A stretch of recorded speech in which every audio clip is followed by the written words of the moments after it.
অঞ্জলিস কিচেনে আপনাদের সকলকে স্বাগত। বন্ধুরা, আজ আমি করে দেখাবো মাছের পুরে ভরা পাটিসাপটা। এই মাছের পুরে পাটিসাপটাটা কিভাবে বানাই আপনারা দেখতে থাকুন। প্রথমে উনানে কড়াই বসিয়ে তাতে সরিষার তেল বেশ কিছুটা দিয়ে দিলাম। এবারে কাতলা মাছের টুকরোগুলো নুন হলুদ দিয়ে মাখিয়ে রেখেছিলাম, সেইগুলো এই গরম তেলের মধ্যে দিয়ে দিচ্ছি বন্ধুরা। এক এক করে মাছগুলোকে আমি এই গরম তেলের মধ্যে ছেড়ে দিলাম। এবারে খুন্তি দিয়ে এপিট উপিট করে নিচ্ছি বন্ধুরা। এটা খুব একটা বেশি কড়া করে ভাজবো না, হালকা করেই ভাজবো। এ থেকে কাঁটাগুলো বের করতে হবে, তো বেশিরভাগ ওই সিদ্ধ করেই কাঁটা বাছে, কিন্তু আমি ভেজে নিই বন্ধুরা, এতে টেস্টটা ভালো হয়। কেননা আমার মনে হয় যেন ওই সিদ্ধের সময় জলের মধ্যে ধুয়ে যাচ্ছে, সিদ্ধ যখন করি জলের মধ্যে যেন মাছের স্বাদ ধুয়ে গেল। সেই জন্য আমি ভেজে নিয়ে কাঁটাগুলো সুন্দর করে বেছে নিই। তো আমার মাছ ভাজা হয়ে এসেছে বন্ধুরা, হয়েই গেল। এবার তুলে নিচ্ছি একটা পাত্রের মধ্যে, মাছগুলোকে তুলে নিলাম।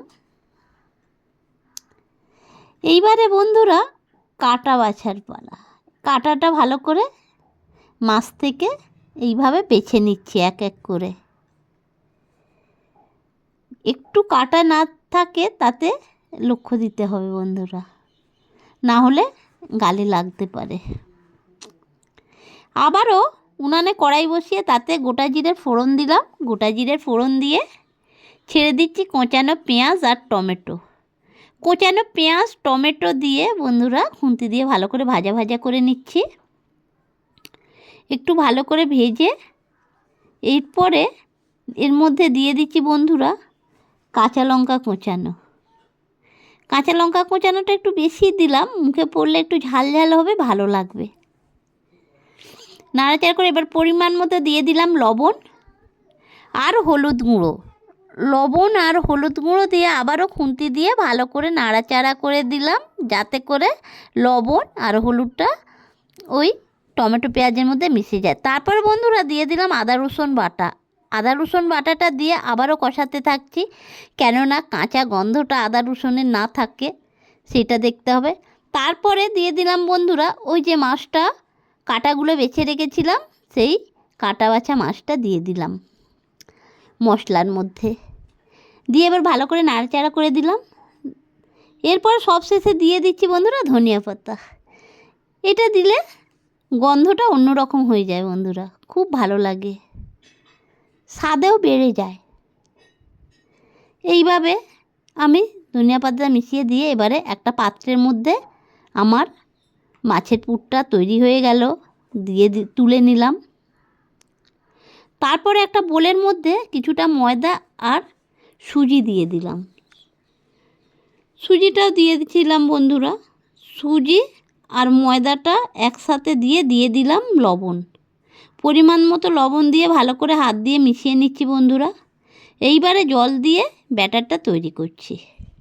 হাত দিয়ে ভালো করে আমি ব্যাটারটা মেখে নিচ্ছি বন্ধুরা, যাতে করে দলা পাকিয়ে না থাকে।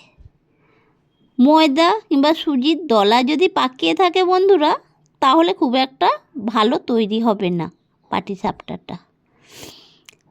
আমার ব্যাটার তৈরি হয়ে গেছে। এবারে উনানে তাওয়া বসিয়ে তাতে পরিমাণ মতো সাদা তেল দিলাম। সাদা তেল দিয়ে এবারে একটু নাড়িয়ে চাড়িয়ে গরম করে নিচ্ছি বন্ধুরা। তারপরে এবারে গরম হয়ে গেল কি তাওয়াটা দেখলাম গরম হয়ে গেল। এরপরে আমি হাতার সাহায্যে ব্যাটারটা তাওয়ার মধ্যে দিয়ে দিচ্ছি, দিয়ে এবার হাতার পিছন দিক দিয়ে ভালো করে গোল করে দিলাম বন্ধুরা। এরপরে দিয়ে দিচ্ছি আমি ওই যে গোল করে রুটির মতো বানালাম, ওর মধ্যে মাছের পুরটা দিয়ে দিচ্ছি। মাছের পুরটা দিয়ে এবারে এর মধ্যে আমি ভালো করে এটাকে মুড়িয়ে দিচ্ছি বন্ধুরা। মুড়িয়ে দিয়ে এইবারে ভাঁজটা ভালো করে দিলাম। এবারে এপিট ওপিট করে ভেজে নিচ্ছি বন্ধুরা। ভেজে নিয়ে এবারে একটা প্লেটের মধ্যে তুলে রাখছি।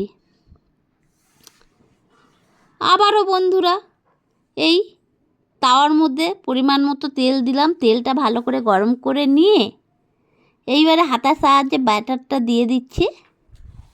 ব্যাটারটা দিয়ে গোল আকার দিয়ে দিচ্ছি।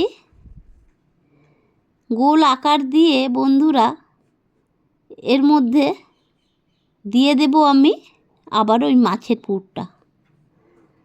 মাছের পুরটা দিয়ে দিলাম একটা সাইড করে, দিয়ে এইবারে খুন্তি দিয়ে ভালো করে ভাঁজ করে দিচ্ছি বন্ধুরা। এইভাবে খুব একটু হালকা করে ভাঁজটা করতে হবে যাতে না ভেঙে যায়। আমার ভাঁজ দেওয়া হয়ে গেল। এইবারে মোটামুটি তৈরি হয়ে গেল আমার মাছের পুরে ভরা পাটিসাপটা। দেখুন বন্ধুরা কত সুন্দর হয়েছে। এইভাবে আপনারাও বানিয়ে খাবেন, খুব ভালো লাগবে। কেমন?